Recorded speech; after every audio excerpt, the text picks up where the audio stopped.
আসসালামু আলাইকুম ওয়া রাহমাতুল্লাহি ওয়া বারাকাতুহু। আশা করছি সম্মানিত ভিউয়ার সকলেই ভালো আছেন। তো আপনাকে অসংখ্য ধন্যবাদ আমাদের চ্যানেলটিতে আসার জন্য, এবং আপনাকে আরও ধন্যবাদ জানাই আমাদের চ্যানেলটি সাবস্ক্রাইব করে আমাদের সাথে থাকার জন্য।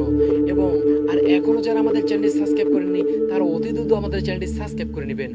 সম্মানিত ভিউয়ার্স, নতুন আরেকটি ভিডিও নিয়ে আমি আপনাদের সামনে উপস্থিত হয়ে গেলাম। আজকের ভিডিওতে আমি আলোচনা করতে যাচ্ছি, বারবার তওবা ভঙ্গ করলে কি ওই ব্যক্তিকে আল্লাহ ক্ষমা করবেন, এবং কি কাজ করলে বারবার তওবা ভঙ্গ করা থেকে আমরা বিরত থাকতে পারবো, এই সম্পর্কে আজকে আমি খুবই সুন্দর একটা আপনাদেরকে আলোচনা করে বুঝিয়ে দেওয়ার চেষ্টা করব। তো সব দিক দিয়েই আজকের ভিডিওটা আমাদের জন্য গুরুত্বপূর্ণ হতে চলেছে। তো আপনারা শুরু থেকে নিয়ে শেষ পর্যন্ত ভিডিওটা দেখতে থাকুন। তো সম্মানিত ভিউয়ার, শুরুতে আমি একটা কথা বলবো, যেহেতু আমরা মানব জাতি, আমরা ফেরেশতা না, তো আমাদের গুনাহ হবে, তো আমাদের ভুল হবে। এই ভুল থেকে আমাদের তওবা করতে হবে আল্লাহর নিকট। তা তওবা করার দ্বারা আল্লাহ আমাদেরকে ক্ষমা করে দিবেন। আর তওবা এমনভাবে আল্লাহর নিকট করতে হবে যে এই গুনাহটি আমি আর কখনো করব না, মনে এই গুনাহটির প্রতি ঘৃণা এনে এমনভাবে তওবা করবে যে এই গুনাহটি আল্লাহ আমি আর কখনো করব না। তো এইরকমভাবে যখনই আমরা গুনাহ করব তখনই আল্লাহ তাআলার নিকট সাথে সাথে এসে তওবা করব, কারণ সাথে সাথে তওবা করার দ্বারা আল্লাহ পাক রব্বুল আলামিন আমাদের গুনাহকে মাফ করে দিবেন। এখন এমন কিছু লোক রয়েছে যে যারা অনেকেই আছে যে একটা গুনাহ করার পরে তওবা করছে, তো তওবা করার পরে আবারও সে ওই গুনার কাজে গিয়ে লিপ্ত হয়েছে।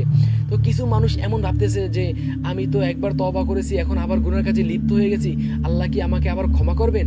তো আল্লাহ আমাকে আর ক্ষমা করবেন না, এইটা সে ভেবে তো সে ওই তওবাকে ছেড়ে ওই গুনার কাজের মধ্যে লিপ্ত হয়ে রয়েছে। তো ভিউয়ার্স, আজকের এই তওবা প্রসঙ্গে আমি একটা উদাহরণ দেব, যে যদি কোনো ব্যক্তি পাহাড়ের পর্বত চূড়ায় উঠতে চায় এবং সে কিছু দূর ওঠে পা পিছলে পড়ে যায়, আবার কিছু দূর ওঠে পা পিছলে পড়ে যায়। এখন এই ব্যক্তি যদি এইরকম পা পিছলে পড়ে যাওয়ার কারণে সে যদি ওই জায়গাটা থেমে থাকে, তাহলে সে কখনো ওই পাহাড়ের পর্বত চূড়ায় উঠতে পারবে না। ঠিক যদি সে চেষ্টা করতে থাকে একসময় সে পাহাড়ের পর্বত চূড়ায় উঠতে পারবে। ঠিক একই রকমভাবে আজকে আমরা তওবা করতেছি, দেখা যাচ্ছে যে আমরা তওবা করার পরে আবার ওই গুনার কাজে লিপ্ত হয়ে যাইতেছি।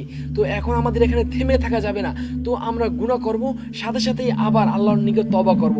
তো হইতে পারে আল্লাহ তওবা করার দ্বারা একসময় আমাদেরকে সব সময়ের জন্য মাফ করে দিতে পারেন। তো এই জন্য আমাদের থেমে থাকা যাবে না। আমরা একটা গুনাহ করব, আবার তওবা করতে চলে আসবো, কিন্তু তওবাটা এমনভাবে করতে হবে যে আর কখনোই আমরা এই গুনাহটার কাজটা আর করব না। সম্মানিত ভিউয়ার্স, আসুন এখন আলোচনা করা যাক কি কি আমল করার দ্বারা আমরা বারবার তওবা ভঙ্গ করা থেকে বিরত থাকতে পারবো। আজকে আমি 3টা আমলের কথা বলবো। 1 নাম্বার আমল হলো সে মাসিক নফল রোজা রাখার চেষ্টা করবে। 2 নাম্বার আমল হলো সে সময় পেলেই নফল নামাজের মধ্যে লিপ্ত হয়ে যাবে। 3 নাম্বার আমল হলো যে সদকা বেশি বেশি করবে, অর্থাৎ গোপনে সদকা করবে, যে এক হাতে সদকা করবে, এক হাতে দান করবে, অপর হাতে জানবে না। যদি কোনো ব্যক্তি এই 3টা আমল করে, তো আমি আশা করতে পারি বারবার তওবা ভঙ্গ করা থেকে সে বিরত থাকতে পারবে।